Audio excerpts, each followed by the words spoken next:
हमारे पड़ोस में एक लुटेरा आमिल इसी किस्म का था। आने वाले मरीजों से 12 रोटियां, एक मुर्गा लेकर कि इसके खून से तावीज़ लिखा जाएगा, कुंडे, गोबर के उपले, कुछ गोश्त और बाकी नकदी रुपये लेता था, फिर तावीज़ दिया करता था। दूसरे दिन इसके अमल को देखा कि वह रोटियां तो खुद खा लेता था, खून के हीले बहाने से मुर्ग का गोश्त खा लेता था, और वह उपले आग के तावीज़ों पर ही होता है। नौजु बिल्लाह नौजु बिल्लाह नौजु बिल्लाह व नतवक्कलु अल्लाह बज का इस कदर बुरा एतकाद हो गया है कि वह तावीज़ गंडों की ताकत को अल्लाह ताला की ताकत से ज़्यादा समझते हैं। अल्लाह ताला हिफाजत फरमाए। चंद अय्याम कब्ल मेरे एक पड़ोसी कह रहे थे कि मुझे एक पागल दीवाने मजजूब शख्सियत ने तावीज़ दिया था। इस तावीज़ ने बहुत से काम किए, यहाँ तक कि तकदीर को ही पलट डाला। और उन साहब का हाल ये था कि नमाज रोज़ा खुदा के ज़िक्र व फ़िक्र से कोई तल्लुक़ ही नहीं था। और बज तावीज़ लेने वाले मरीज़ों का हाल ये है कि वह समझते हैं और कहते भी हैं कि जादू गंदा व गलीज़ अमल है। इस गंदे अमल की काट करने के लिए गंदा ही अमल यानी कज्या व शिरकिया अमल होना चाहिए।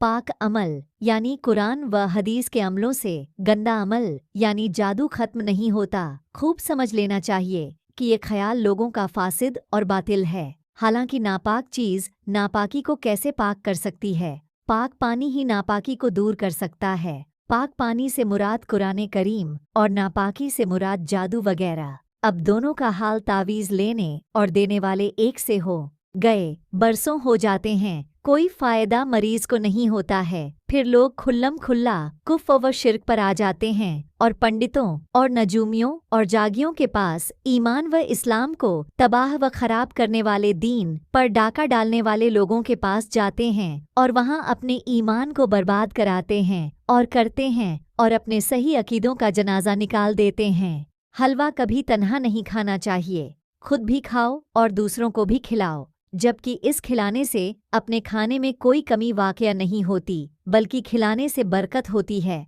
अगर सिर्फ खालिस अल्लाह ताला की बेचैन और बेकरार मखलूक के लिए इसका काम कर दिया जाए तो इसके दिल से खुद ब खुद दुआएं निकलेंगी। दुनिया बनने के साथ आखिरत भी बनेगी।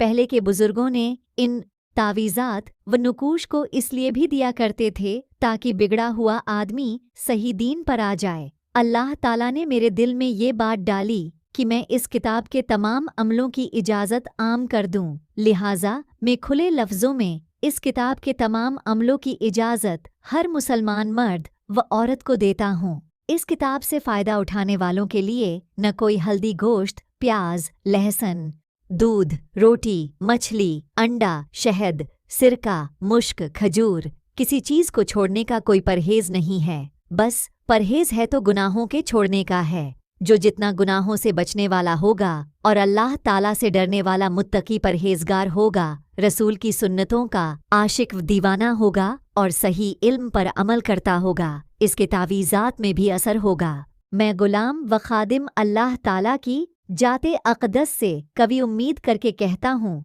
कि इंशा अल्लाह ताला इस किताब के होते हुए फिर कोई दूसरी किताब या दूसरी जगह जाने की ज़रूरत नहीं। इस किताब में अक्सर नुस्खे व अमलियात कुरान व हदीस शरीफ से निकाले हुए हैं, जैसा कि आप इस किताब के अंदर देखेंगे भी, और कुछ हवाले भी लिख दिए हैं और कुछ बाकी उस्ताजे मोहतरम भोपाल के आज़मौदा हैं और अपने जाति भी जिनको मुफीद पाया और इस्तेमाल कर लेने के बाद आपकी खिदमत में पेश कर रहा हूँ, इस हैसियत से कि इसके नक्श और तावीज़ात जो इस किताब में लिखे हैं फ़ायदा उठाने के एतबार से बिल्कुल सही हैं। लोगों में इनसे गफलत थी, इस बिना पर इस किताब का नाम पोशीदा खजाने रखा। बस अब आप किसी आमिल के पास न जाइए,